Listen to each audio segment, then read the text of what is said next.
نواز شریف کی سزا 8 ہفتے کے لیے معطل، طبی بنیاد پر ضمانت منظور۔ اسلام آباد ہائی کورٹ کا تحریری حکم جاری، عدالت نے قرار دیا کہ 8 ہفتے بعد بھی طبیعت نہ سنبھلے تو پنجاب حکومت سے رابطہ کیا جائے، درخواست پر حکومت کے فیصلے نہ کرنے تک ضمانت برقرار رہے گی۔ نواز شریف نے حکومت سے رابطہ نہ کیا تو 8 ہفتے بعد ضمانت ختم تصور ہوگی۔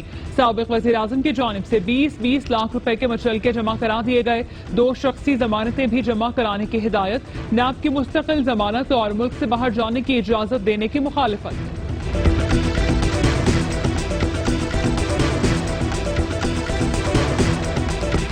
ٹائم فریم مریض کے لیے دباؤ کا باعث بن سکتا ہے۔ احسن اقبال کہتے ہیں کہ سزا معطلی پر کسی قسم کی تلوار نہیں لٹکانی چاہیے تھی۔ نواز شریف کی صحت کو نقصان پہنچا تو ذمہ داری عمران خان پر عائد کریں گے۔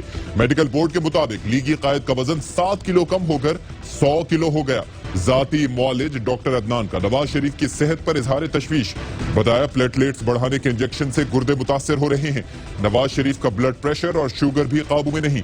عدالت میں بیان دیا کہ 20 سال سے سابق وزیر اعظم کے ساتھ ہوں، ایسی حالت کبھی نہیں دیکھی۔ نواز شریف زندگی کی جنگ لڑ رہے ہیں۔ عدالت کا فیصلہ تسلیم کرتے ہیں، بیمار اور کمزور نواز شریف سے سیاسی محاذ پر مقابلہ نہیں کرنا چاہتے۔ معاون اطلاعات فردوس عاشق اوان نے کہا، ہم جمہوری لوگ ہیں، سیاسی اکھاڑے میں حریفوں کا مقابلہ کریں گے۔ اب تک نواز شریف کی بیرون ملک علاج کے لیے درخواست نہیں آئی۔